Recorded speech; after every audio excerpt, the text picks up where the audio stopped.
Donc, rebonjour tout le monde. Numéro 2 pour le TP10. Donc, cette fois-ci, on nous donne un domaine V. C'est R3 moins l'origine.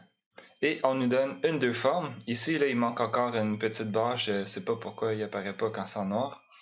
Et après ça, on a plein d'exercices. Ça va être relativement calculatoire. Il y a certains des sous-numéros qui vont se faire assez bien avec juste un raisonnement. Mais d'autres fois, il va falloir pas raisonner et plutôt juste développer des calculs. Je n'ai à moins tous les faire du mieux que je peux en mettant le plus d'étapes parce que j'ai le sentiment que vous allez avoir quelque chose de similaire peut-être pour votre examen final. Donc, j'essaie de vous donner un petit peu de jus là-dessus. Je ne sauterai pas les calculs. Et peut-être, avant de se lancer dans le numéro, je peux faire un rapide survol là, de en quoi l'exercice va consister. Comme ça, peut-être, ça va rendre les calculs... en fait, ça va justifier les calculs. Les calculs vont rester lourds pareil. Donc, on a un domaine sur R3. On a une deux formes. Et ce qu'on va faire, c'est qu'on va montrer que la deux forme, elle est fermée. Donc, on va avoir une deux forme fermée définie. Je vais l'appeler juste V. Et là, ultimement, ce qui va se passer, c'est qu'on va montrer qu'elle est fermée. Si on regarde au numéro D, compte là que la deux forme oméga n'est pas exacte. Donc, on a une deux forme fermée qui n'est pas exacte. Et ça, c'est ce que j'essayais de dire. C'est la réciproque ou la contraposée du théorème qu'on a. Donc, on sait que si notre domaine est contractile, toutes les formes fermées doivent être exactes.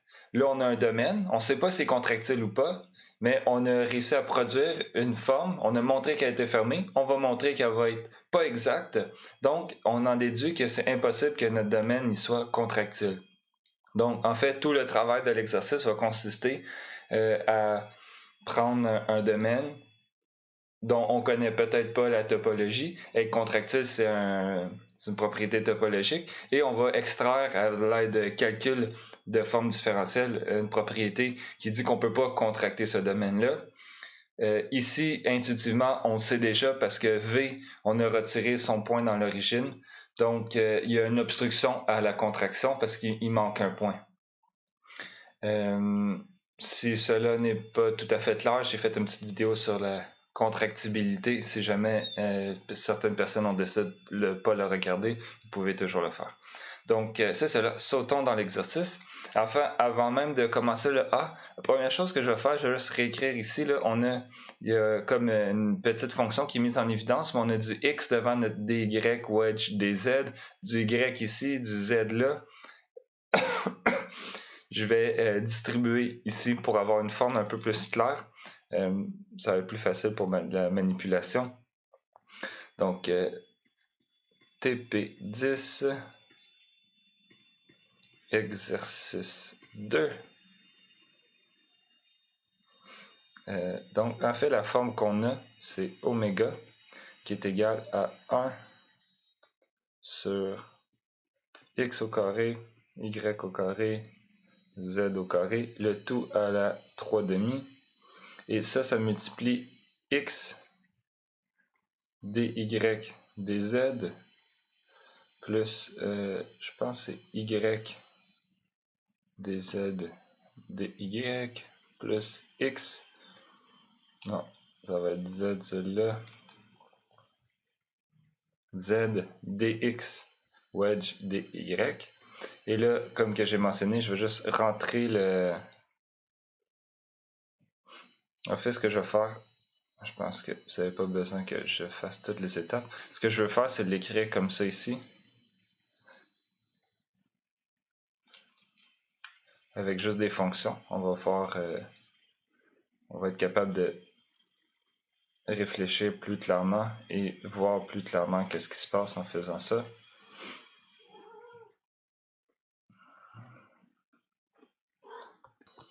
Et là, ici, bien entendu, là, je vais vous écrire le premier, mais je pense que vous avez compris qu'est-ce que je voulais faire. Ça ici, c'est x sur le machin ici. Donc, j'ai juste distribué ce qui est en avant. Ça, c'est F1. Puis les autres, ben, c'est la même chose avec des Y et des Z.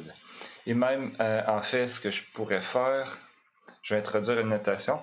Si on va voir qu'on va travailler en coordonnées sphériques sous peu. Ici, si on est en coordonnées sphériques, cette notation-là, en fait, c'est la distance au carré d'un point à l'origine. Donc, en coordonnées sphériques, le rayon par rapport à l'origine, c'est ρ. Et ρ, c'est égal à la distance comme ça ici. Et finalement, ben, tout ça, c'est dans le fond, c'est ρ au carré. Fait que j'efface ça. Et je vais peut-être même noter le x, y, z, le tout au carré, juste ρ. Fait que ça pourrait se réécrire dans ce cas-ci. X sur ρ à la 3/2. Et là, ça, c'est beaucoup plus facile à manipuler. Donc, ça, c'est 1. Pas 1, mais c'était la première chose à faire. Après ça, A. Qu'est-ce qu'on veut faire? C'est montrer que... je vais l'écrire comme ça. Que, dans le fond, oméga fermé. Et là, pour la définition, dans le fond, pour montrer que c'est fermé, il faut montrer que ça, c'est un C seulement C. Sa dérivée extérieure, c'est 0. C'est ça la définition. Donc, en fait, on va juste procéder au calcul.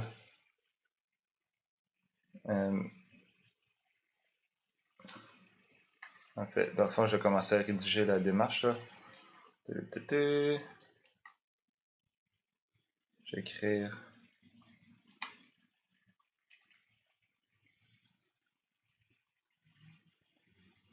pour montrer oméga fermé. On procède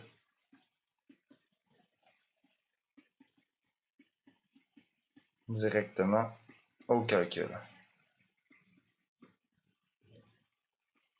de d oméga. Donc à ce moment-là, c'est peut-être un bon moment de mettre la vidéo sur pause et de faire le calcul. Vous savez exactement qu'est-ce qu'il faut faire. On l'a fait plusieurs fois ensemble. Ça vous prend la notion de la différentielle. Donc vous avez besoin de savoir par exemple que ici d de fi c'est égal à... je vais écrire comme ça, ça va rentrer. La dérivée de fi. Oups. Tu vois, il y a quand même un avantage au lieu d'écrire x, y, z si on l'écrit comme ça ici. Fait que je vais l'écrire de même. Vous avez juste à transférer ici pour i. Xi est égal à de 1 jusqu'à 3. X3 est égal à z, bien entendu. Donc ça, c'est la définition de la différentielle. Vous allez devoir... ben là, je vais commencer à le faire, mais je pense que c'est le seul élément que vous avez besoin vraiment. Donc, ça va être égal à df1 wedge dz dy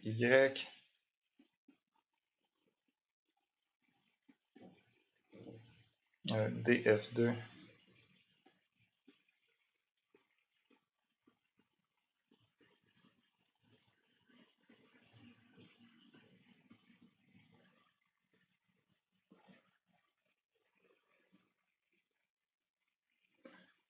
là, on va calculer les DFI séparément.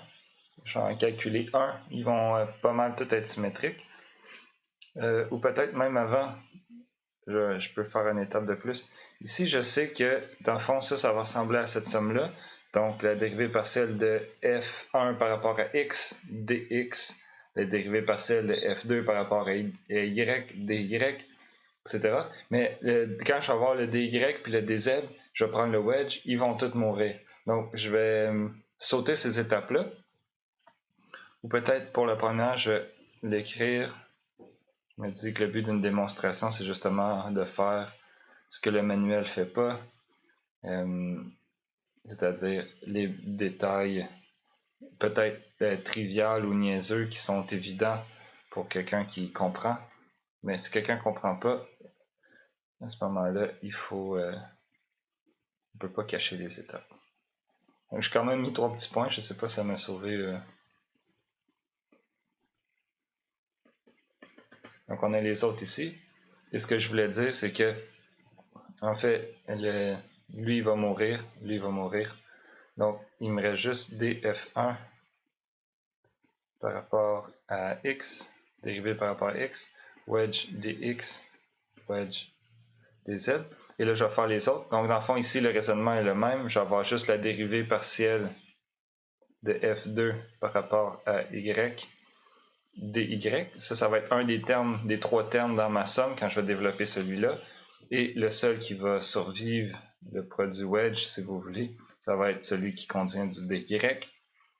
Et le dernier, donc la dérivée partielle par rapport à z de f3, dz, dx, dy. Et là, on se rend compte qu'on a en fait évidemment une trois formes. Donc, on a du x, y, z partout dans les wedges. On va aller les mettre en ordre. Je pense qu'on n'a aucun signe à mettre. Lui est déjà correct. Ok, donc, fait que je vais réécrire là. Après ça, celui-ci, je vais avoir une, deux. Je mets mon X en avant, je peux échanger ces deux-là, après ça je mets mon Y là. Donc je garde un plus puis je les mets dans l'ordre.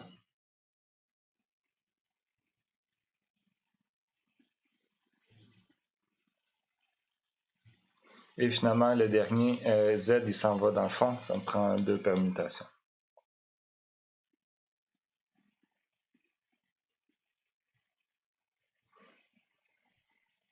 Fait qu'à ce moment-là, je les ai écrits comme ça. Oh, ben, en fait, là, je viens de me rendre compte, je n'avais même pas vu le truc. J'aurais peut-être pu utiliser le résultat de votre devoir. Ça ici, c'est quoi? C'est la divergence. En fait, je pense que j'ai fait ce que vous avez ultimement fait dans votre devoir 5, question 5. Ça, c'est la divergence de f, où f est un champ vectoriel est égal à f1, f2. Donc, j'avais même pas... ça, ici, la notation est comme pas parfaite. Là, j'avais pas prévu le coup. Ça vient juste de me sauter aux yeux qu'on a fait la preuve, si vous voulez. Je vais mettre ça ici, peut-être dans selon couleur, en rose pour le fun. Donc, on aurait peut-être pu même sauter ces étapes-là. Vous avez pu aller refaire. C'est un résultat qu'on a démontré. Donc, j'aurais pu dire, j'ai une deux formes et je sais exactement que ça va être... ça va ressembler à ça. Bon. Donc, ça, c'est... Dans le fond, ce qui nous reste à calculer, c'est chacun de ces termes-là. Fait qu'on va les calculer. On va calculer le premier, puis les autres, on va pouvoir les déduire.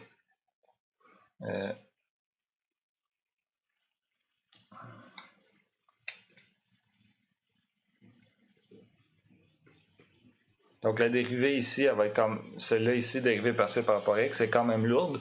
Donc je ne vais pas la faire, là, c'est ça, dans l'équation. En plus de faire les trois en même temps, ça va être quand même long. Fait que je vais faire séparément. Calculons séparément. J'ai vraiment l'impression de faire une faute là-dedans.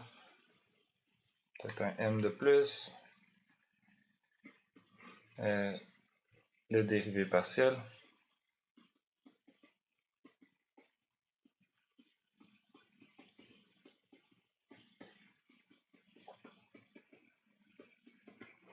Donc, qu'est-ce qu'on a? Ici, je vais peut-être faire un changement de notation pour tomber dans les primes, juste pour le fun. Donc, ce que je vais faire, c'est qu'on se rappelle en haut, ça c'est notre fonction f1, c'est x sur ce machin-là. Je pense ici, j'aurais pas le choix de mettre, je pourrais pas utiliser mon ρ.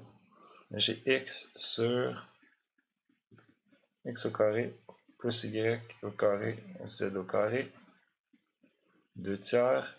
Et là, c'est ça, j'utilise prime. Ici, c'est sous-entendu qu'on va dériver par rapport à x.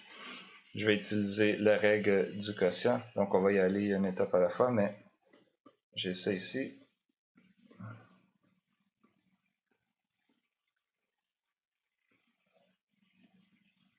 Moins x fois le dénominateur que je vais dériver sur le dénominateur au carré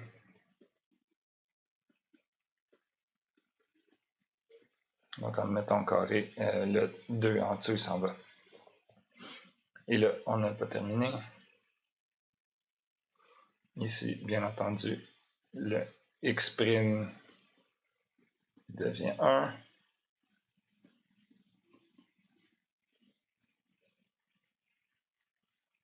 Donc ici, je vais abaisser mon 3,5.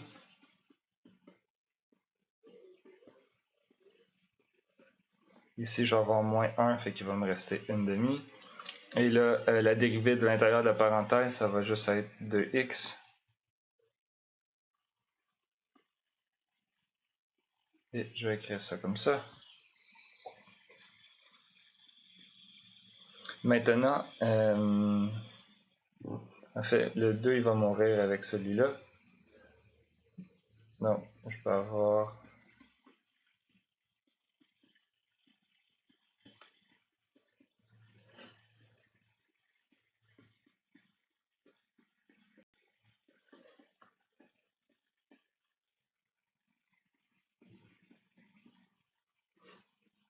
Et là, je vais vous conter une petite anecdote. Cet exercice-là, il est très très classique. Donc, je l'avais fait il y a peut-être 2 ans au moins. Et j'étais tombé sur un problème là. Ce qui se passe, c'est qu'on a envie de simplifier. Fait que, puis il y a plusieurs manières de simplifier. Et il y en a qui vont pas nous apporter le bon résultat. Ça va juste rendre la chose plus compliquée. Fait qu'une chose à faire ici, c'est peut-être d'enlever du 1/2 partout. Donc à ce moment-là, on se retrouve avec... Et là, c'est ça, je vous ai encouragé à mettre la vidéo sur pause au début. Ceux qui ont mis la vidéo sur pause, ils vont sûrement avoir un mauvais quart d'heure parce que ça simplifie vraiment pas bien. Ici, je vais écrire... Donc ça, c'est une simplification qui est tout à fait légitime. J'enlève, je remarque un facteur commun ici, ici, ici. Donc, je mets en évidence le plus que je peux, puis je simplifie.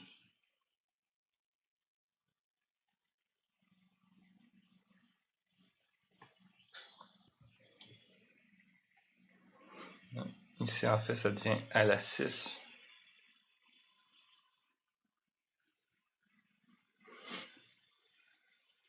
Parce que si je redistribue 1/2, ici, ça va être divisé en 2, ça va me redonner mon 3. Donc, c'est comme un peu bizarre, là, mais c'est ça. Et donc, ça, c'était quand je l'ai fait la première fois. Il y a 200 aussi. Et encore cette année, ça, c'est ce que ça me donne. Fait que là, on calcule les autres dérivés de F1 et de pardon, F2 par rapport à Y, F3 par rapport à Z. Et on trouve quelque chose de similaire. La seule chose qui change, c'est celui-là ici, du Y au carré, 3Y au carré ou du 3Z au carré. Et après ça, ce qui reste à faire, c'est on va plugger ça ici, on additionne. Et là, c'est dur à simplifier. Ça ne simplifie pas si bien que ça. Et ça fait qu'au final, c'est pas la bonne façon de simplifier. Ça nous amène pas où est-ce qu'on veut. Je me rappelle, j'avais passé un temps fou. Et là, je pensais que je comprenais pas la question. Mais finalement, c'est ça, c'était juste un truc de simplification. Et je me rappelle que je n'étais pas content. Donc ici, la façon de le faire, c'est que je vais le diviser en 2 termes. Donc on n'a plus besoin de diviser, de dériver. Donc je vais revenir avec ma notation avec le ρ là. Fait que ici j'ai ρ à la 3/2 sur ρ à la 3 moins 3x au carré ρ à la 1/2 sur ρ à la 3. Et ça, c'est égal à...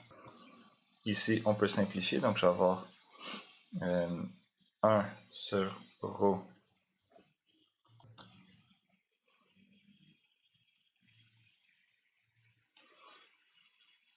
moins...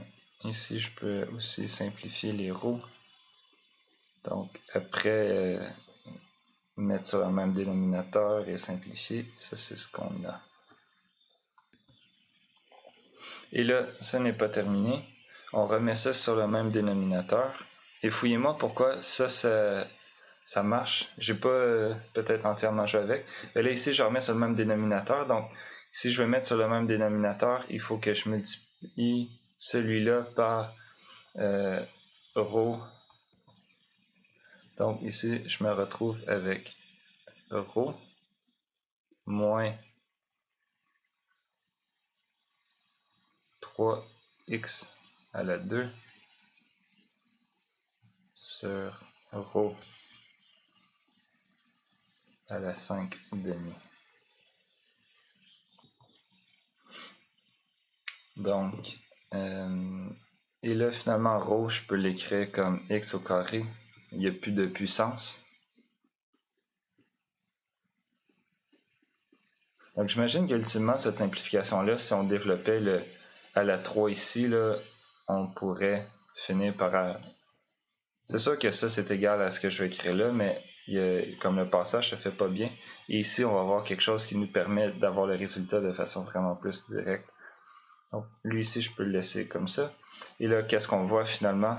C'est que ici, on va avoir moins 2x au carré plus y au carré plus z au carré sur ρ à la 5 demi. Donc là, ça, c'était le travail qu'il y avait à faire. Essentiellement, dériver. Ça, c'était pas difficile. Puis après ça, c'est la mise en évidence. Et si on ne fait pas cette mise en évidence-là, le résultat est beaucoup plus dur à obtenir. Et c'est pas une mise en évidence qu'on aurait tendance à faire comme ça, juste dans la vie de tous les jours. Là. Ça paraît pas évident pourquoi ça, c'est la bonne. Vous allez le voir apparaître bientôt. Donc là, je dérive par rapport à F2. Et par symétrie, en fait, je vais l'écrire ici. Je vais descendre lui une petite affaire.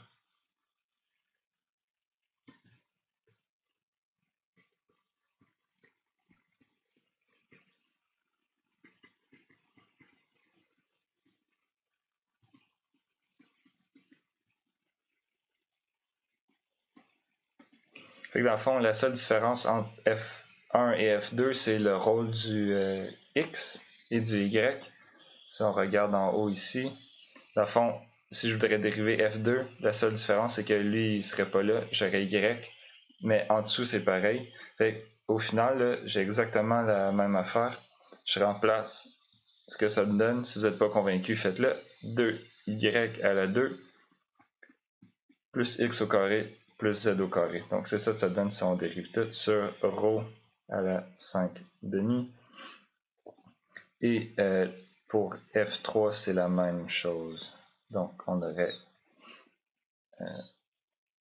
moins 2z au carré plus y au carré plus x au carré plus y au carré sur ρ à la 5 demi.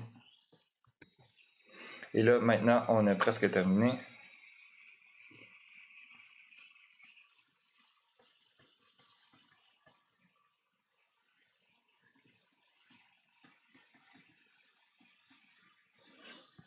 Qu'est-ce qu'on a? Je dois rappeler, on était en train de calculer la dérivée de oméga pour montrer qu'elle était fermée.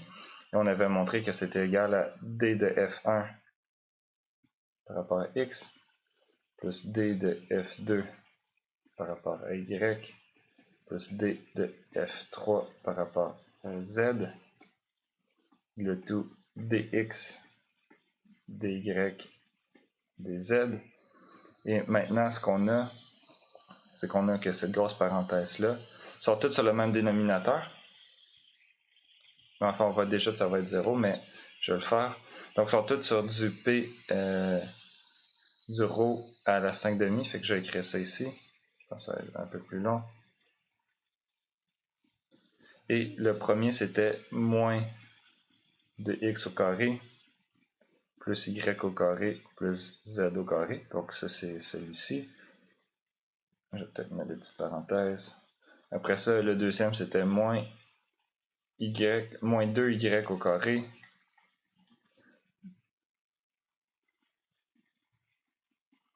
plus x au carré plus z au carré. Et là, le dernier, plus moins 2z plus y au carré, plus x au carré plus y au carré, dx, dy, dz. Au final, on a fait un calcul de divergence. Et ça ici, c'est 0 en haut. Je pense que vous le voyez déjà, là, mais mon 2x ici va s'en allier. J'ai du plus x là, j'ai du plus x là, etc. etc. Donc 2z plus y au carré, moins 2y au carré, plus y au carré. Et on a gagné. Donc ils meurent tous. On est content. Tout le monde meurt. Et voilà. Donc ça, c'est 0. Et ça veut dire que notre forme est fermée. C'est ce qu'on voulait montrer. Donc on a terminé le numéro A. Pour le B, on peut aller voir la question. Donc si jamais vous avez la question de montrer qu'une forme est fermée, vous prenez sa dérivée extérieure, vous la calculez, vous vous arrangez pour obtenir un 0.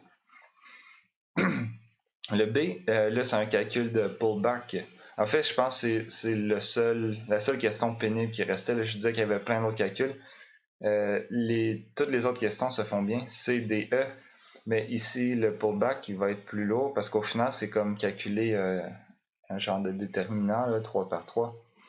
Donc on a le pullback de psi qui s'en va dans notre domaine U. Je pense que ça devrait être V dans l'histoire.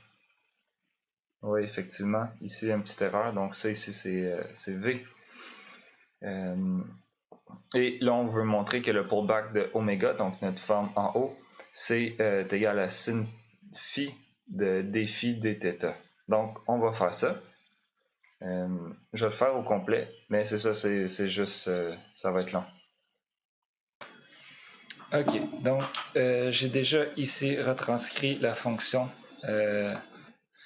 psi, qui est notre paramétrisation dont on veut prendre le pullback. Et donc, on a le pullback de oméga par psi. Il va être donné par, je vais réécrire oméga de la façon qu'on l'avait écrit, donc avec le F1 dy dz, F2 dz dy, et finalement F3 dx dy.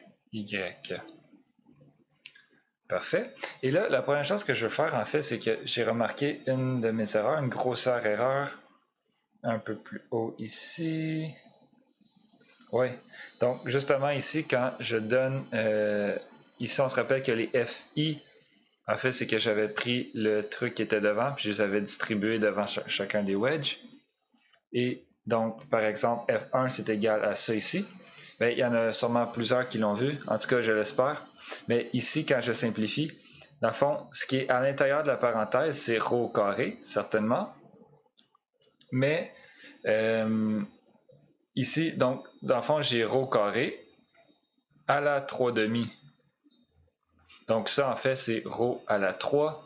Et ici, ma simplification, là, il faut que j'enlève la demi ici. Donc ça n'a pas affecté ce qu'on a fait jusqu'à présent, mais là, ça va jouer un rôle.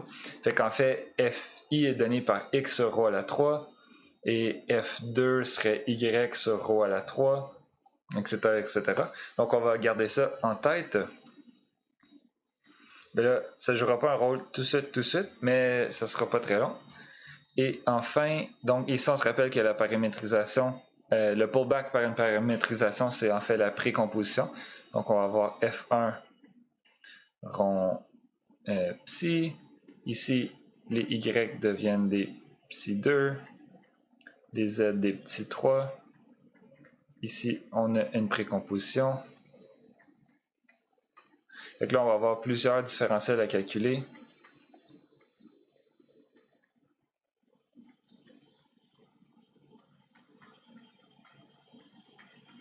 Et voilà. Et là, ici, je vais déjà simplifier ça avant de... On pourrait commencer à développer ici et faire tous les produits wedge, mais ça va être long et pénible. Donc, on va d'abord simplifier un petit peu l'expression qu'on a déjà et après ça, calculer séparément chacune des parties. Donc, F1 par le commentaire que je viens de faire, c'est X sur, en fait, ça ici, le tout à la 3 et non à la 3/2. Et par la précomposition avec psi, en fait, x, il devient ρ cos θ sin phi. Et tout ce qui est en dessous, en fait, ça devient ρ à la 3 demi. À la 3, pardon, justement. Et on peut déjà, je vais déjà faire une mini simplification là. Ici, on va l'enlever et je vais mettre un 2 en dessous ici. Et là, juste voir. Donc, eux autres, je vais les laisser comme ça.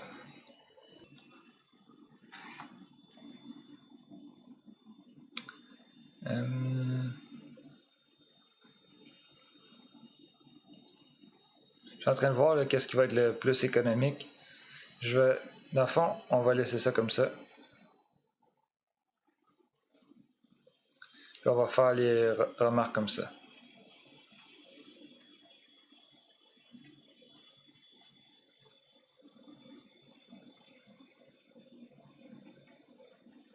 Ça, c'est égal à, en fait, ce que je viens d'écrire. Donc, cos θ sin phi sur ρ à la 2. Ici, ça, c'est égal à, dans le fond, y sur... il faut avoir la phi 2 en tête, là, mais c'était y sur ρ à la 3. Y, c'est ρ sin θ sin phi sur ρ à la 3. Je vais déjà simplifier. Donc, je fais ça comme ça. J'espère que je ne mélange pas personne en faisant les étapes de même. Et enfin, lui, on a ρ fois cos phi sur ρ à la 3 que je vais mettre à la 2. Je vais faire ça. Donc ça, si c'est pas clair, faut... en fait, j'espère que ça l'est. Mais il faut juste revoir la définition là, ici, celle-là. Donc je mets l'écran. Il faut capturer qu'est-ce que c'est ça. OK. Donc, ça, c'était la première affaire. Ensuite,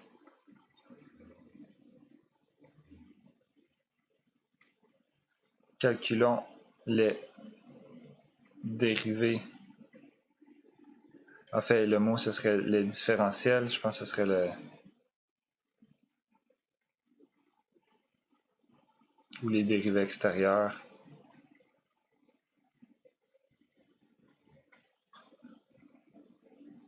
Je vais mettre psi i.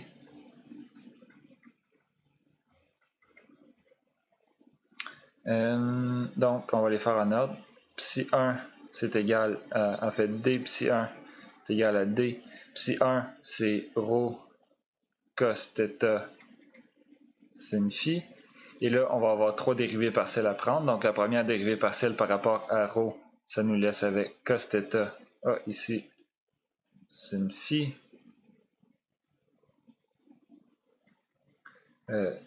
D ρ. Après ça, la dérivée partielle par rapport à θ, ça nous fait, on va avoir un moins, je vais le mettre tout de suite, donc moins cos θ. Et le ρ et le sin phi y suivent. Donc ça, c'est moins sin θ, sin phi et le tout d θ.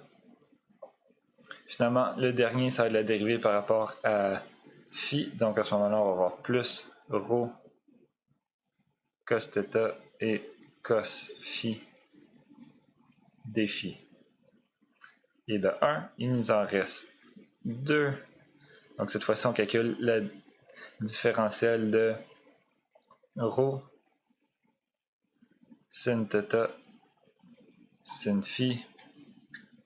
On dérive ρ, ça nous fait sin θ sin phi d ρ. On dérive par rapport à θ, on obtient plus θ ρ. J'ai arrêté de parler, je vais juste l'écrire. Ça, c'est ça. Dθ. La dérivée partielle par rapport à sin phi, ça va être ρ sin θ et cos phi.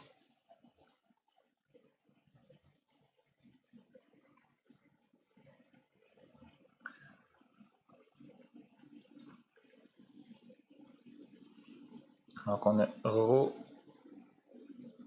cos phi, ça c'est z en coordonnées sphériques. La dérivée par rapport à rho, ça nous fait simplement cos phi des rho. La dérivée par rapport à θ, c'est nul, on n'a rien. La dérivée par rapport à phi, ça va être moins sin phi des phi. Donc, eux autres, c'est réglé. Après ça, il faut calculer leur produit wedge.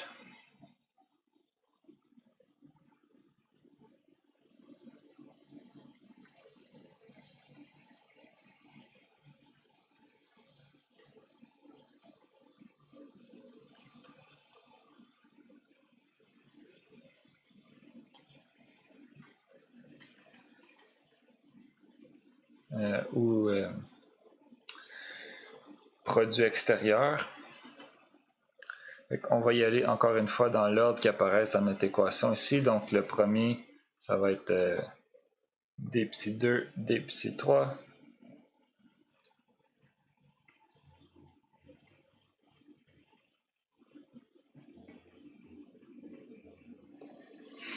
Donc là ici, je ne vais pas tout réécrire. On va y aller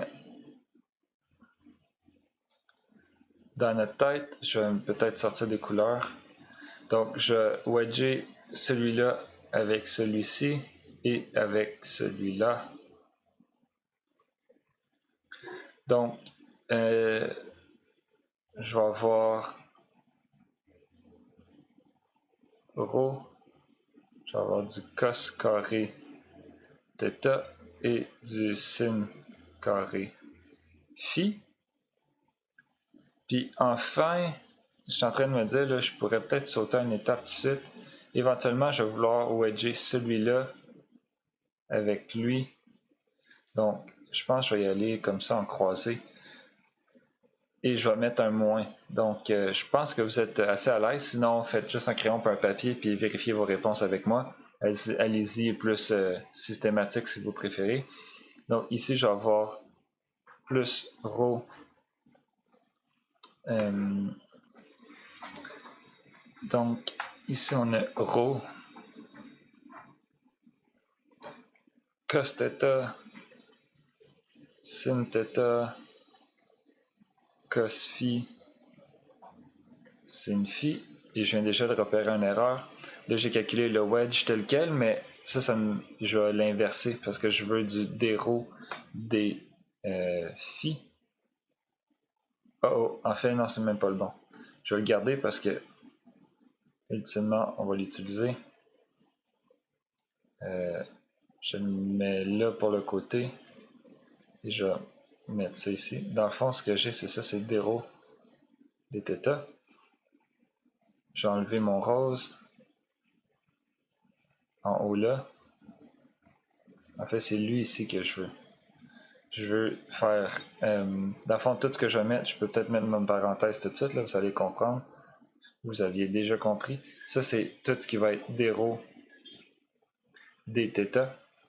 Donc ici, je vais avoir du dθ d rho.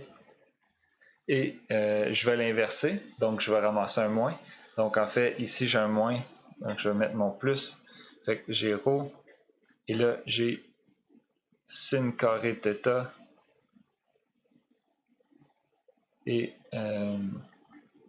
sin carré phi. Laissez-moi double vérifier, c'est pas facile de faire ça sur l'écran. Bon, lui, je pense qu'on est terminé.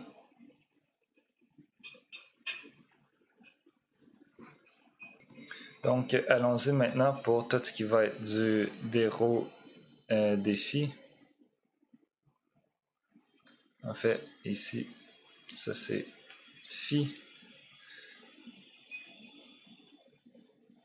Donc, ici, j'en ai déjà calculé un. Je vais le tasser un petit peu.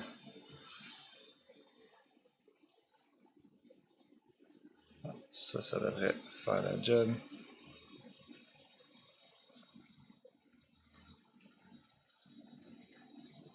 Donc là, ici, dans le fond, je vais faire ce sont en vert, donc j'enlève mes couleurs. Lui était fait. Donc là, je fais lui ici, mais je le wedge avec du... Je le veux avec du phi maintenant. Donc ça me fait du rho. Je vais avoir cos theta, sin theta, j'essaie de les mettre un peu dans l'ordre. Et enfin, sin carré phi plus. Ok, donc deux commentaires. Déjà, je viens de me rendre compte que je suis dans l'une et que je suis en train de faire d psi 1 avec d psi 2. Donc ça, c'est la première chose. C'est pas très grave. Donc au moins ce que j'ai fait, c'est presque bon. Et en fait, le terme que je viens juste de faire ici, ça, je pense que c'est parce que ça me joue des tours quand je regarde l'écran. Donc c'est les deux termes en vert là, que je viens de wedger. Donc en fait, j'ai cos theta, sin theta, j'ai... bon, c'est ça. Je savais qu'il y avait une erreur. C'est ici. On a pris la dérivée partielle par rapport à phi. Donc ici, ça c'est cos phi. Et en fait, c'est parce que je voulais que ces deux termes-là s'alignent. Donc à ce moment-là, j'ai cos theta, sin theta, cos phi, sin phi. Et en fait, celui qui est en rose juste là, on l'avait calculé avant, c'est que j'avais pris celui-là avec celui-ci, donc d phi dθ. Et en fait, c'est exactement le même terme, mais j'obtiens un moins quand que je le mets devant, quand je réordonne les wedges. Donc, en fait, tout ça ici, ça me donne un beau gros zéro. C'est ce que j'essayais d'avoir. Je me demandais pourquoi ça ne marchait pas. Donc, ça meurt. Et là, encore, on continue dans notre calcul de d psi 1, d psi 2. Je vais y aller peut-être avec du jaune cette fois-ci. Donc là, on l'a fait. Je vais prendre dθ avec... on a-tu fait d rho dθ? Ouais, lui, il était fait. Donc, en fait, il nous reste dθ d phi. Puis tout de suite après, je vais faire en même temps celui-là et celui-là.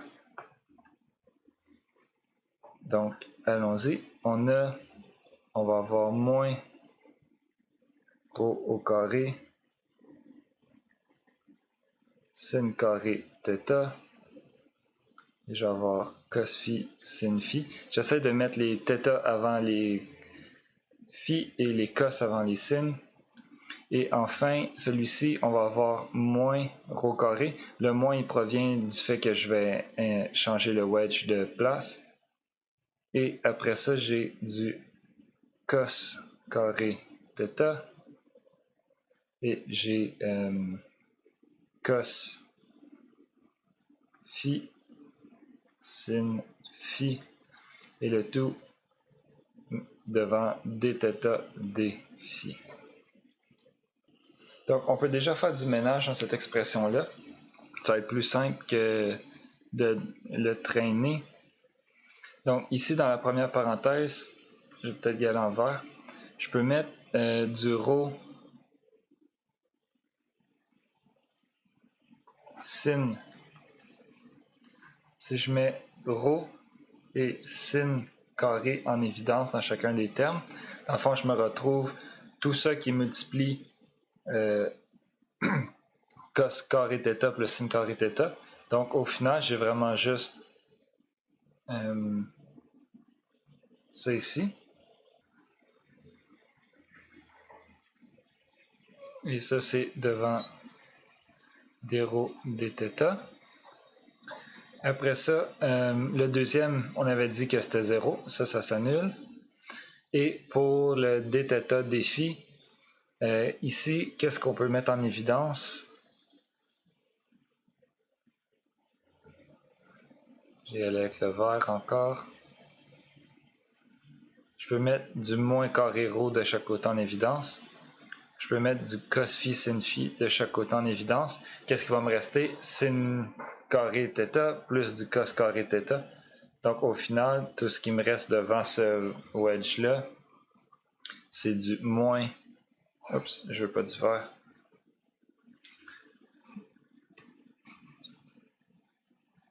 Moins rho carré.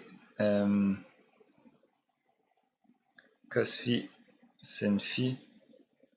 Et tout ça, c'est devant dθ wedge d phi. Donc là, on a fait un. On a deux autres à faire comme ça. Après ça, il faut rassembler tous nos termes ensemble. Donc, abandonnez pas. Mieux encore, prenez un crayon, un papier et faites-le pour vous. Pardon. Donc, allons-y maintenant pour celui que je voulais faire initialement, qui était d psi 2 wedge d psi 3. Donc, je vais le faire de la même façon. On va les wedger comme ça, 2 par 2. Et après, on va faire du ménage dans nos termes. Donc, encore peut-être avec le rouge. Donc, d psi 2, donc je vais commencer avec d rho. Je vais le wedger avec celui-là ici. Donc, ça me fait moins rho sin θ sin carré phi. Ça va être du wedge d rho d phi. Et je vais avoir d'autres wedges d rho d phi. En fait, il va être, si je prends le phi ici, le d phi là, et celui-là. Et là, j'ai pas de signe négatif, mais je vais l'inverser pour être dans le bon ordre. Donc, je vais avoir un moins. À ce moment-là, j'ai moins rho. Je vais avoir sin θ et cos carré phi. Le tout d rho d phi. On voit déjà une simplification là. Donc après ça, je vais y aller pour avec le rho, il n'y a rien d'autre que je peux wedger. Donc maintenant, je vais commencer à wedger on va dire du θ avec du rho ici.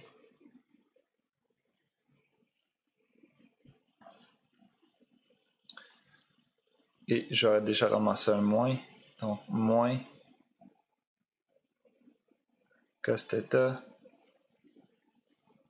cos phi sin phi. Et ça va être d rho wedge d θ.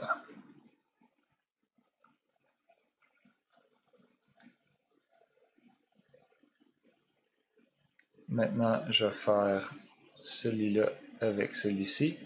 Et par la même occasion, je vais prendre le défi qui est là avec... Ah, il n'y a pas de θ. Donc, ça va être tout. Après ça, je pense qu'on a fini. Donc, lui, il nous donne un plus, c'est plus.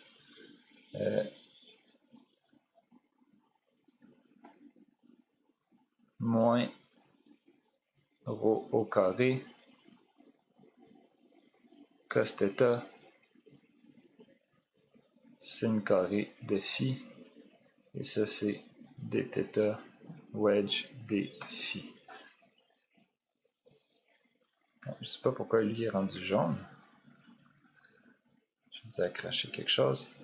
Et là, si on fait du ménage là-dedans, dans le premier, on peut mettre en évidence cette partie-là. Donc, on devrait avoir juste moins, ouais, c'est ça, moins rho θ d rho d phi. Après ça, ici, il n'y a pas grand-chose à faire.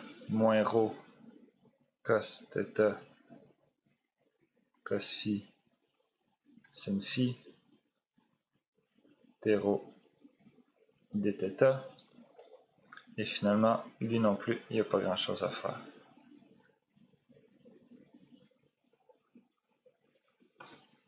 Je vais me tasser un petit peu.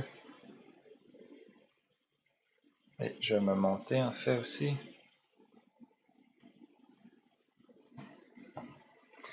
Excellent.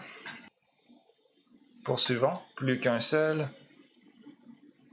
Donc on a... c'est lequel qui nous manque? Des... je commence à être fatigué.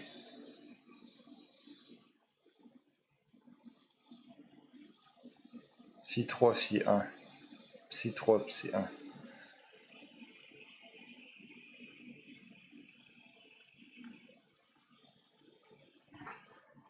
Donc, je vais procéder, je vais l'écrire directement. Je pense qu'après les deux qu'on vient de faire, vous êtes capable de faire cela par vous-même. Donc, en fait, ce qu'on obtient, si vous le faites, c'est ça ici. Et ben, peut-être assurez-vous que tout marche bien, que vous compreniez que ça... Si vous n'avez pas fait les deux autres, faites-en au moins un. C'est une bonne pratique. Donc là, on a toutes nos wedges. Il suffit de rentrer ça dans notre formule. Celle que je viens d'écrire en bas, bien évidemment, c'est avec simplification. Donc, j'ai sauté l'étape de faire les wedges et l'étape de... Il y a peut-être des identités trigonométriques. C'est toujours la même là, quand on va du cos carré, sin carré. Donc, maintenant, où en sommes-nous? En fait, on a tous les termes ici. Donc, il suffit juste de les additionner. Et en fait, il faut distribuer nos fonctions qui sont devant. Donc, je vais écrire ça ici.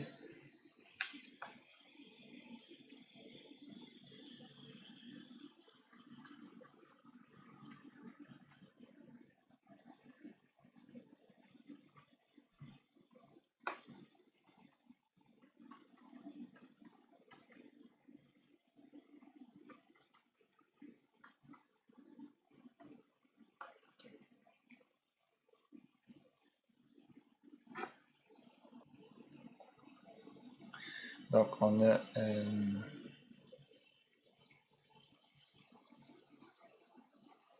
je vais peut-être réécrire le...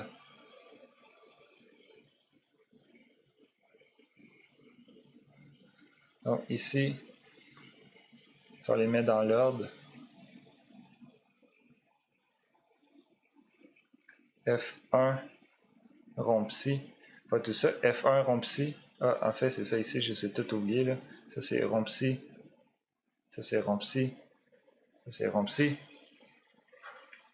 Pardonnez-moi, il est tard, puis dans le fond, j'avais enregistré cette partie-là, puis ça n'avait pas bien marché. J'avais fait des erreurs de calcul avec des moins, puis là, ben, je passais une demi-heure à trouver où était le moins qui faisait en sorte que ça ne s'annulait pas.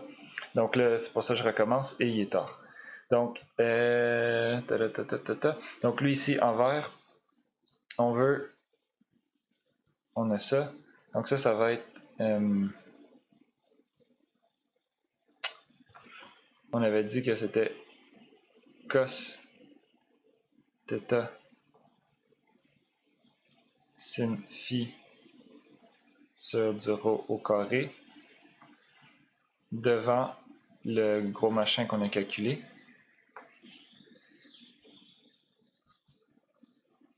Donc le gros machin qu'on a calculé, le premier ici, pardonnez-moi si je bouge l'écran vite, c'est d psi 2, d psi 3.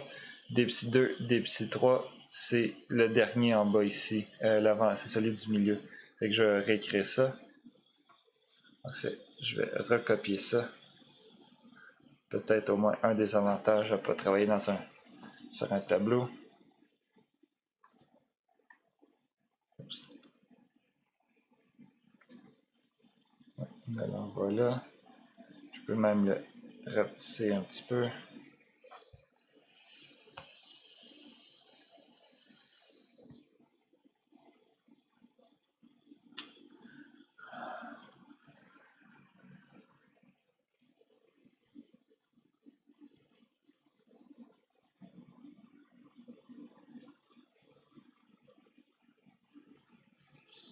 Excellent.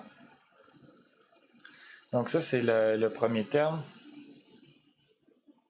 Plus le deuxième terme, il faut faire la même chose. Donc ici, ça c'est F2 rond psi qu'on a ici. Donc ça c'est sin phi, sin theta, sin phi sur rho au carré. Wedge, celui du milieu, donc je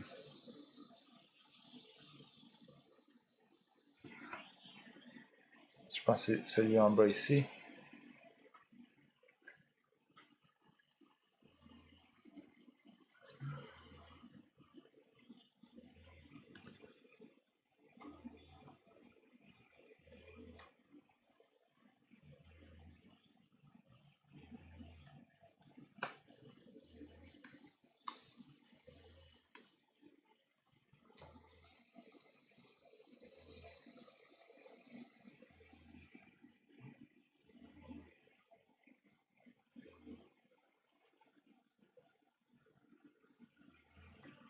Et voilà, donc on y va une étape à la fois.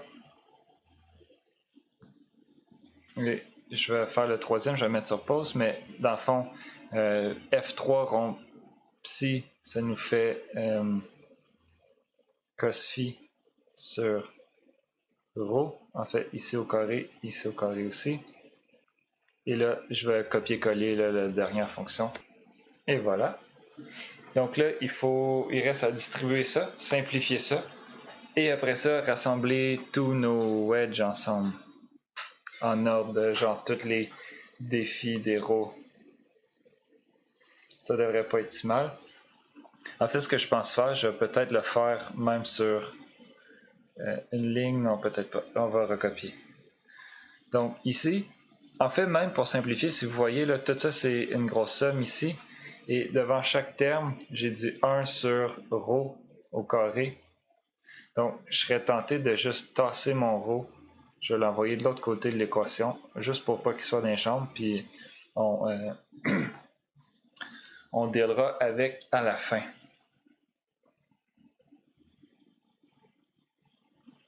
Fait qu'à ce moment-là, j'ai plus de rho en dessous. Les autres sont partis. Je distribue les facteurs devant. Donc ici, sur la première ligne, qu'est-ce que j'obtiens? J'obtiens moins rho cos θ, sin θ, sin phi. Et peut-être que je peux aller chercher les autres facteurs tout de suite. Je pense que je vais faire ça d'un coup. Ou pas. On va y aller, je vais rajouter un état. Donc, on fait ça. Après ça, ici, on a rho, on a du cos carré θ, du cos phi et du sin phi qui est maintenant au carré. Là, ce que je viens de faire, c'est réécrire ce terme-là, mais avec le facteur qui est en avant. Et je vais procéder comme ça là, pour chacun. Donc, ça ici, c'est des rho dθ. Et le dernier, c'est moins rho carré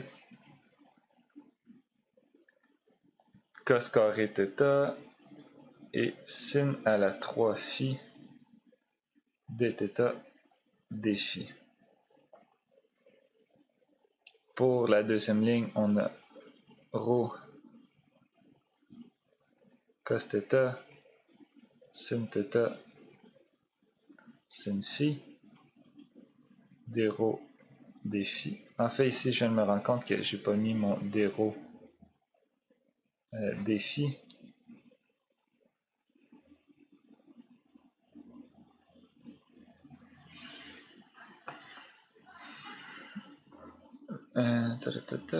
Ici, on va avoir moins rho sin carré θ. On a du cos phi. On a du sin carré phi d rho dθ. Et pour le dernier, on a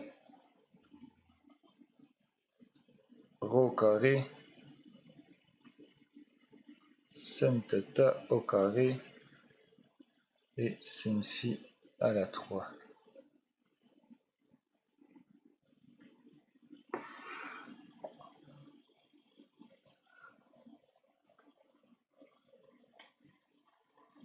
Donc, finalement, on continue. Donc lui, je viens de le multiplier avec lui et je réécris ici.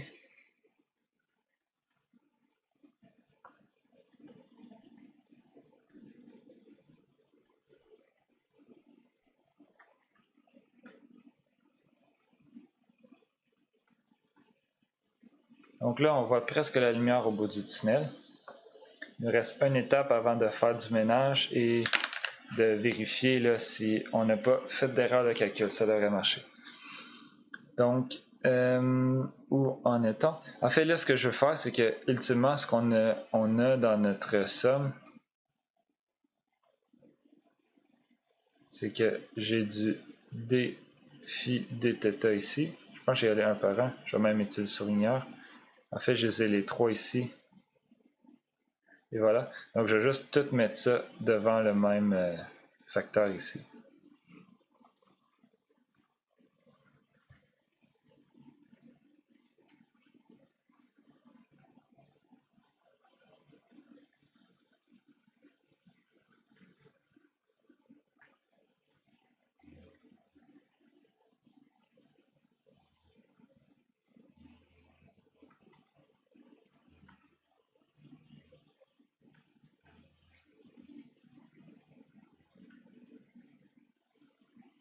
Donc, ça, c'est ça. Je vérifie tout de suite si j'ai pas fait d'erreur parce que on peut le savoir. Si on va voir ici, on est en train de calculer un pullback et moi j'ai utilisé le phi au lieu le phi avec un rond pin bar au lieu de ce phi là. Ici, on devrait avoir dans le fond le déro dθ devrait mourir, le déro des phi devrait mourir et le seul wedge qui devrait nous rester c'est dφ dθ. Et en fait, moi, dans ma somme, j'ai du dθ défi, donc on va voir qu'est-ce qu'on a. Fait qu'en fait, tout ce que je viens d'écrire ici, idéalement, ça devrait être égal à 0. On pourrait vérifier tout de suite avant de rassembler les autres termes. Je vais enlever ça. Ouais. Donc, j'ai bien fait de vérifier. Il nous en manque effectivement un pour que ça s'annule. On a ici aussi du déro dθ. Donc, je venais le réécrire là. Donc, moins rho cos carré cos phi sin carré phi d rho dθ. Parfait.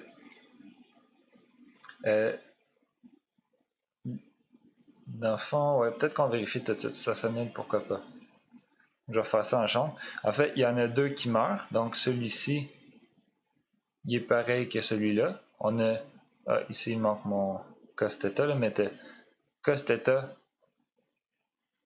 sin θ, sin phi, cos θ, sin θ, sin phi. Donc, ça s'annule, on est content. Ici, il faut faire des mises en évidence. Je peux mettre du rho cos phi en évidence. Là, je me concentre juste sur ces deux termes-là ici. Fait qu'à ce moment-là, il me reste du sin carré phi moins. Ok, donc je cherchais le problème, j'ai trouvé le problème. Il est quand même important. Ici, j'ai commencé à mettre du défi, donc lui, il ne fallait pas que je surligne en jaune. Lui non plus.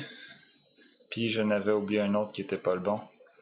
Donc, c'est ça qui arrive quand on fait des maths à 10h le soir. Donc, en fait, c'est lui ici que je veux. Je pense que je vais toutes les souligner tous les termes. Je vais pouvoir l'effacer après, puis on va faire ça pour chacun. En espérant que ça marche mieux. Donc, il y en a un par ligne, c'est ça qu'il faut. Ça a de l'allure. Donc, en fait, tout ça ici, là, c'est pas bon. Je suis désolé de perdre votre temps. Et je pourrais peut-être l'éditer dans une vidéo, mais ça me coûte encore plus cher en temps. Et j'ai déjà mis beaucoup de temps. Donc, c'est ça la vie. Donc, recommençons. On y va avec moins cos θ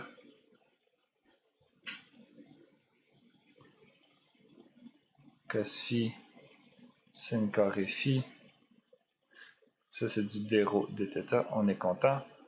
Ici, on a moins sin carré θ, cos phi, sin phi, et finalement plus. Ok, donc je suis allé réécrire ça. Lui, on peut le rapprocher. Et là, ça devrait être égal à 0. Donc là, prise numéro 2, on essaye que ça soit égal à 0. Mise en évidence, ici, entre les deux premiers termes, j'ai clairement du moins rho. En fait, je peux mettre du cos phi. Laissez-moi voir. Ouais, en fait, c'est ça. J'ai du cos phi, sin carré phi, qui se met en évidence. Donc ça, c'est en évidence de cos carré θ plus sin carré θ. Donc tout ça, ça vaut 1. Puis là, j'ai plus ici sin phi carré cos phi. Donc ça vaut 1. Et là, ici, ça, c'est plus cos phi sin carré phi. Et ici, plus moins ça, plus ça. Donc tout ça, c'est égal à 0. Ok, donc lui, ici, il va mourir. On va continuer le prochain. Donc, je vais peut-être y aller avec le vert. Là, cette fois-ci, j'y vais pour de vrai avec effectivement eux autres. Donc, des rho, des phi. Et c'est les deux seuls qu'on a. Donc, ça devrait s'annuler aussi. Et en fait, on voit tout de suite qu'ils s'annulent. Parce que, en fait, c'est l'argument que j'avais donné tantôt. Là, ils sont pareils avec le moins. Je vais surligner le moins. Donc, c'est exactement le même terme. Donc, je vais l'écrire en vert. Je vais écrire juste... en fait, je vais l'écrire au complet. On ne trichera pas.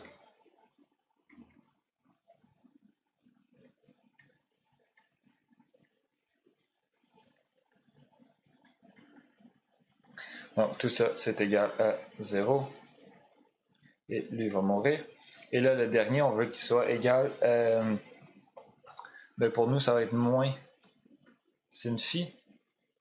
Donc, ici, on a tout ça ici. On a tout ça ici. Et on a celui-là ici. Donc, tout ça, ça va être devant du dθ des phi. Donc, allons-y. Enfin, on voit déjà ici là, les deux premiers termes. Si vous regardez, j'ai du sin phi en évidence. En fait, j'ai du moins rho au carré sin à la 3 en évidence de cos carré sin carré. Donc ça on a juste lui. Puis l'autre terme ici, j'ai moins rho au carré cos carré phi sin phi.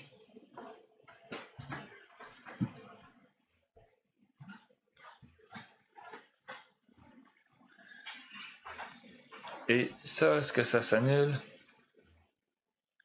Ça devrait... En fait, on veut pas que ça s'annule. On veut que... donc, on a moins rho au carré. On peut enlever un paquet de sin dans chacun de nos trucs. Donc ici, il nous reste juste du sin carré phi plus du cos carré phi. Et je pense qu'on est arrivé au bout. Donc, pour le mettre dans l'ordre, il va falloir que je change les wedges. Donc, ça ici, au final, on a moins rho sin phi dθ des phi. Et en fait, on peut même le réécrire.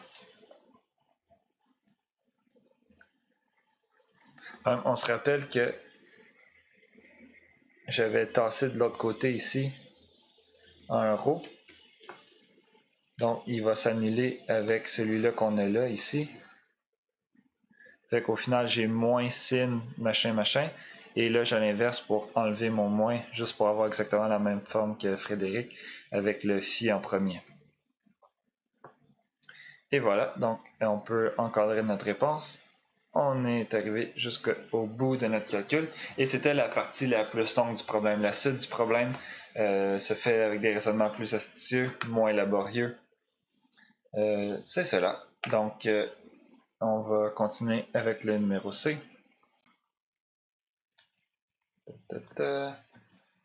Donc, B, c'est fait. Numéro C. On nous donne maintenant la sphère S2 qui est vue comme un sous-ensemble de R3. Donc, sphère de rayon 1, centrale origine. Parfait.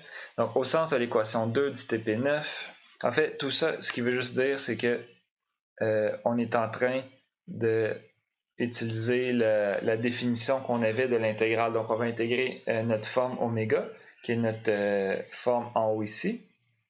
On veut l'intégrer sur S2 et on a vu que cette définition-là, c'est, en fait, je vais retourner ça. Puis,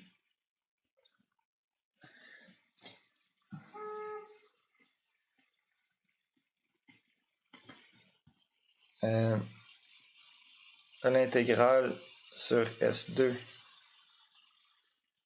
de oméga est égale au...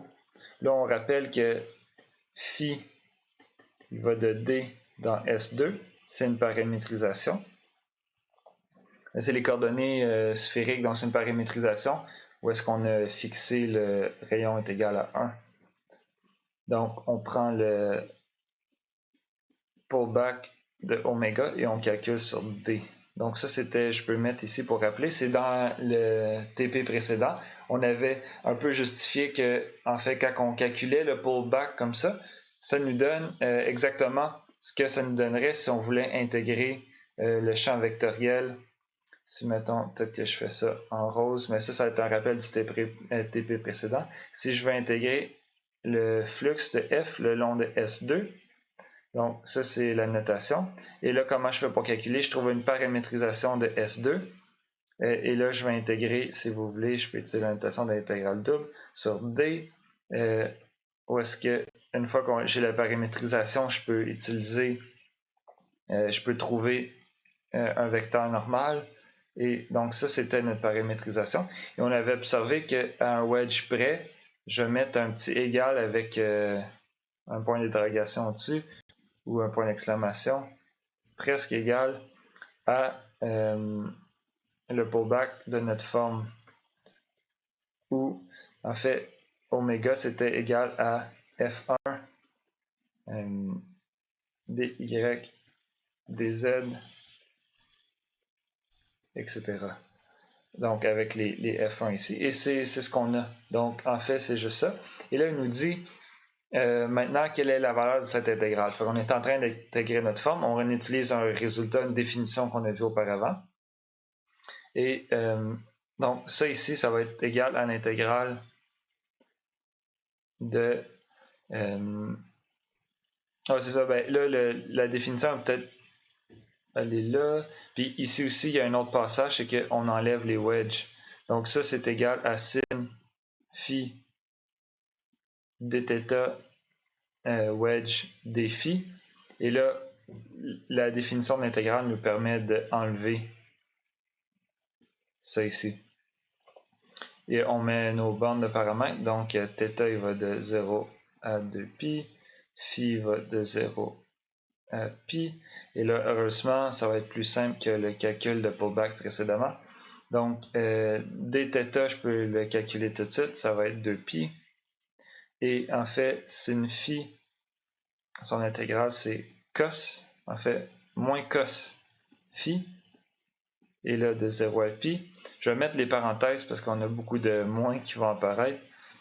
Donc, on va avoir moins cos de θ, moins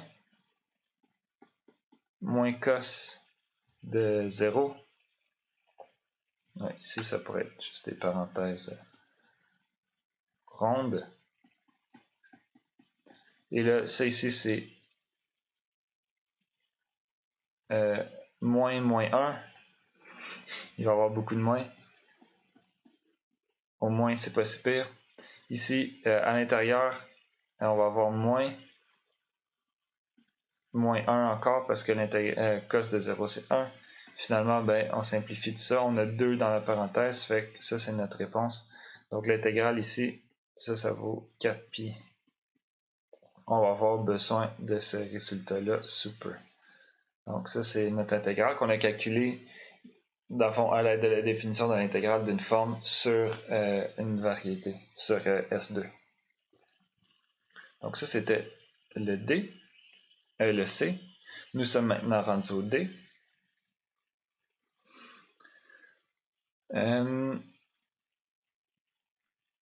En utilisant le théorème de Stokes sous la forme du numéro 5b du TP9 avec S est égal à S2 et la courbe C est égale au vide, conclure que la deux formes oméga n'est pas exacte. Donc ça va être un raisonnement par l'absurde. Fait que dans le fond, ce qu'on veut faire, on veut supposer oméga exact.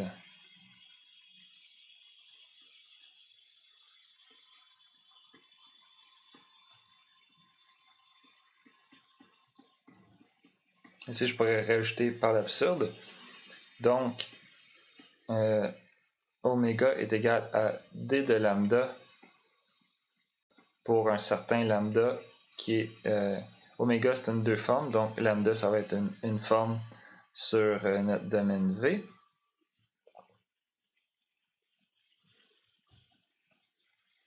On a alors que l'intégrale sur S2 d'oméga, ça c'est égal à l'intégrale de d lambda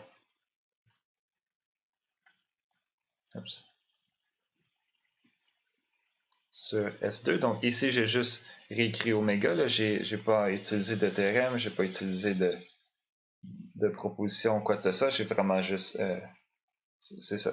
C'est une égalité. Ici, après ça, là, je vais utiliser le théorème de Stokes. Donc, je suis en train d'intégrer... ici, peut-être qu'il faut faire des petits commentaires. Mais vous avez montré que lambda, c'est égal à... On va y donner des noms. Enfin, on n'a même pas besoin. Je suis en train d'essayer de retraduire ça dans le langage du calcul différentiel intégral ordinaire pour après ça revenir. Mais on a déjà le résultat là, dans le langage des formes. Donc en fait, ce que je voulais dire, c'est que ça veut dire que oméga, c'est le rotationnel d'un champ vectoriel. Donc on se rappelle le théorème de Stokes, il nous dit si on voulait intégrer lambda sur une courbe C, ben, on peut intégrer le rotationnel de lambda sur S avec certaines conditions. Dans le fond, ça c'est notre courbe C. Elle est orientée d'une bonne façon. S, c'est ce qui est à l'intérieur là. C'est la surface qui est délimitée qui est à l'intérieur de la courbe si on veut. Ou C, c'est le bord de S avec une bonne orientation pour répondre aux exigences du théorème de Stokes. Donc, ça, c'est ce qu'on veut faire. Puis, dans notre langage, en fait, si oméga est égal à d lambda, en fait, ça veut dire que c'est le rotationnel de... Si lambda, on le voit comme un champ vectoriel et non une forme, c'est son rotationnel. Mais simplement, en restant dans le monde des formes, on peut directement dire que ça, c'est l'intégrale sur C, où est-ce que C est égal, il faut qu'il soit orienté de la bonne façon, mais essentiellement, c'est égal au bord de S2. Donc, on peut intégrer simplement lambda sur ça ici. Donc là, ce que j'ai fait, c'est que j'ai enlevé la dérivée là. Et en compromis, ben, j'intègre maintenant juste sur la courbe qui borde notre surface S2. Sauf que le bord de S2, c'est vide. Il n'y a rien. Donc, S2, le bord de S2 c'est égal à 0. Ça, c'est donné dans le problème.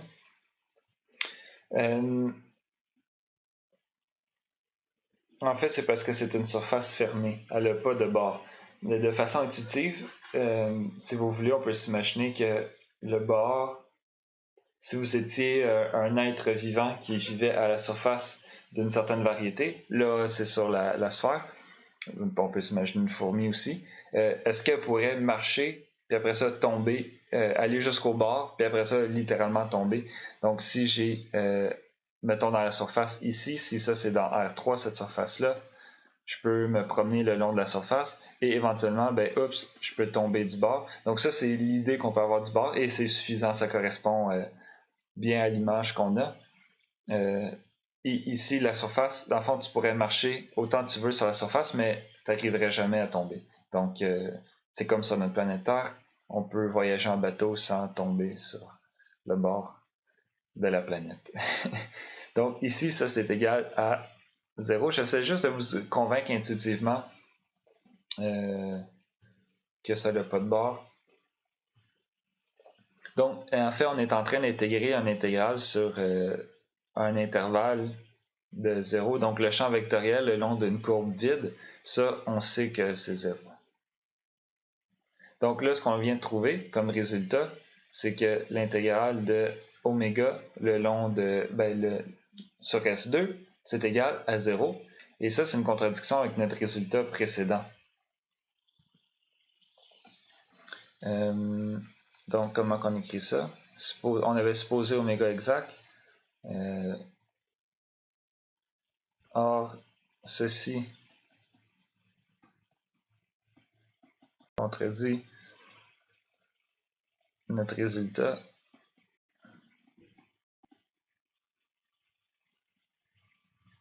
Donc, oméga pas exact. Donc ça, c'est un raisonnement important à comprendre ici. En fait, c'est ça, c'est là toute la puissance et la beauté du truc, c'est qu'on a trouvé une forme, on a montré qu'elle est fermée, on a calculé son intégrale, on a obtenu une valeur. Si c'est exact, en fait, ce qu'on sait, c'est que, peut-être qu'on ne le sait pas encore, là, mais vous allez le savoir, l'intégrale d'une forme exacte, c'est toujours 0.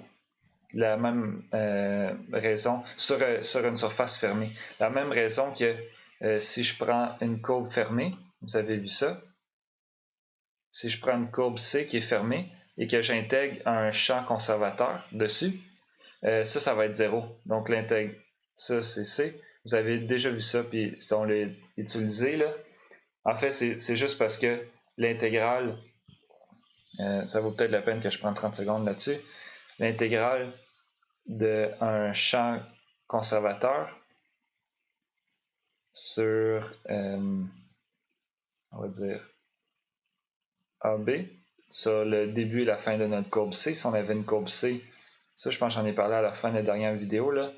Donc si ça c'est, mettons, on va dire notre paramétrisation de la courbe R de A, R de B, donc c'est les deux extrémités de notre courbe qui est paramétrisée par R, qui va dans l'intervalle AB dans C. Ben, en fait, on sait que ça c'est juste égal. Tu prends le dernier point, c'est comme le théorème fondamental du calcul, moins le dernier point, le premier point. Donc ça c'est dans le cas d'une courbe. Si on intègre sur une courbe qui n'est pas fermée et qu'on intègre un champ conservateur, on peut utiliser un genre de généralisation du théorème fondamental du calcul. Par exemple, si la courbe est fermée, ben, en fait, c'est la même chose qui s'applique, c'est juste que ici, si vous voulez, on s'en va de A dans A parce que la courbe, elle revient sur elle-même. Donc, on applique le théorème et finalement, ben, ici, on a 0. Donc, c'est un peu ça la démonstration, là. C'est qu'on fait... Donc, intégrer des champs conservateurs sur des courbes fermées, c'est 0. Donc, ça, c'est quelque chose qui avait déjà été vu, peut-être pas mémorisé ou acquis, je ne sais pas. Idéalement, oui. Mais donc, ici, c'est de façon plus générale, j'avais commencé à faire l'analogie entre exact et champ conservateur. Donc, des formes exactes, c'est un peu l'idée de quelque chose qui possède un potentiel. Donc, c'est conservateur. Donc, exact, ça veut dire que tu es la dérivée d'un autre truc. Donc, la différentielle d'une autre forme, d'une forme plus petite. Donc, c'est analogue à ça. Fait ici, de façon générale, à chaque fois que tu intègres, si oméga est exact et que tu l'intègres sur n'importe quel, je vais écrire M pour manifold ou variété, mais n'importe quoi qui est fermé. Donc la sphère, c'est fermé.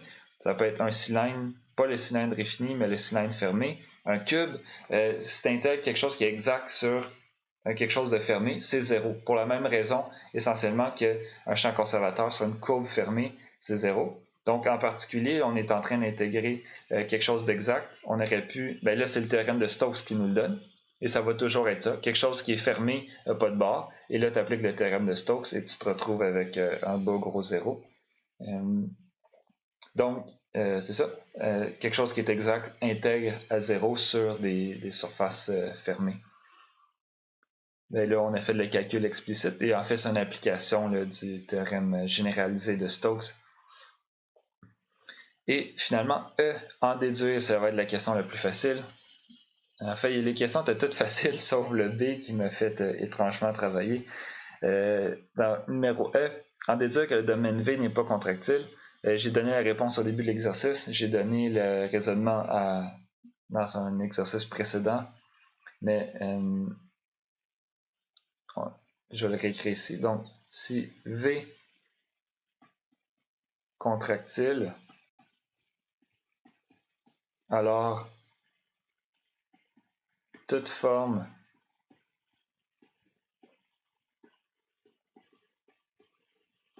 fermée sur V est exacte, est aussi exacte.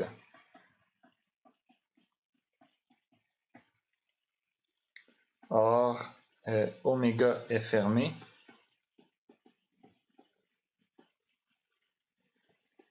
Mais pas exact.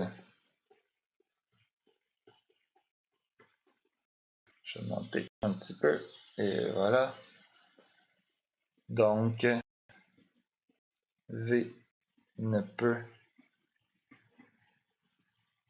pas être contractile. Et c'était ça la beauté de l'exercice. C'était de démontrer une propriété de contractibilité d'un domaine à l'aide de formes. Donc, la partie la plus pénible, c'était certainement calculer le pullback. Peut-être que je me suis pris tout croche et que ça peut bien se faire. En fait, j'ai reçu un courriel de Frédéric Rochon parce que j'ai envoyé, j'ai dit c'est ben trop long. Puis il m'a dit, lui, ce qu'il a fait, c'est qu'il a calculé, on connaît la réponse finale, on sait que ça donne sin de phi dθ d phi. Et là, il m'a dit que lui, comment il avait procédé au calcul, il avait pris l'inverse de oméga, ça c'est inversible, donc de psi, donc psi moins 1. Il avait pris psi moins 1 pullback de ce machin-là. Et ça, en théorie, c'est ça, ça devrait donner oméga. Parce que ça va dans les deux sens. Donc si je réécris en dessous, dans le fond, nous on a fait l'autre chemin. On a pris on a tiré oméga, puis on a obtenu sin phi. Donc dans le fond, peut-être à rajouter dans votre boîte à outils, moi j'avais jamais pensé à le faire comme ça. Si vous voyez, si vous avez un pullback à calculer, par exemple, prochainement pour votre examen, peut-être qu'il a calculé puis qu'il vous donne montrer que c'est égal à ça. Peut-être essayer la formule ici de faire l'inverse. Donc, évidemment, il faut calculer d'abord, ça c'était pas donné, il faut calculer cette inverse-là de psi. Puis une fois que tu as l'inverse, dans le fond, tu calcules le pullback exactement de la même façon, là, il n'y a rien de différent. Et tu devrais retomber sur le résultat θ original. Donc, c'est ça. Et oui, c'est ça. Donc, j'étais en train de récapituler les différentes étapes. Je vais peut-être le faire, ça vaut la peine. Donc, on nous a donné un domaine. On nous a donné deux formes sur le domaine. On a montré que ces deux formes-là étaient fermées. Après ça, on a calculé le pullback par les coordonnées sphériques de cette forme-là. Ça, c'était en fait juste pour pouvoir intégrer sur une sphère. Donc, on a utilisé le pullback. En fait, ici, là, dans cette étape-là, dans ce changement-là, ici, on a pris le pullback de oméga pour intégrer sur D. On a trouvé une réponse qui n'était pas 0. Puis, finalement, le théorème de Stokes nous dit, ben, si tu as une forme exacte, il faut que ça l'intègre à 0. Or, on n'a pas intégré à 0 notre forme. Donc, on a une forme fermée qui n'est pas exacte. Et finalement, on s'est dit, si on a une forme fermée qui n'est pas exacte sur un domaine V, ça veut dire que V n'est pas contractile. Donc, c'était ça l'histoire. Et enfin, c'est préparer les démonstrations me demande quand même beaucoup plus de temps que je suis payé. Et le numéro 3, c'est ça, Frédéric m'a dit que je pouvais vous laisser en exercice. Et il m'a dit, fais le 1 puis le 2, ils vont en avoir besoin pour leur examen. Mais le numéro 3, laisse-leur en exercice si tu veux. Et c'est ce que je vais faire. Donc, je vais pas faire le numéro 3 avec vous autres cette séance, cette semaine. Je vous encourage à poser des questions à Frédéric, là, tout simplement, si ça marche pas. C'est cela. Donc, au revoir. Et je pense que c'était la dernière vidéo que j'allais faire avec vous autres. À moins que j'en fasse une petite vidéo là, pour mon plaisir personnel, pour peut-être clarifier certains trucs de cohomologie de RAM. Ça va être une petite vidéo bonus. Donc, c'est cela. Au revoir.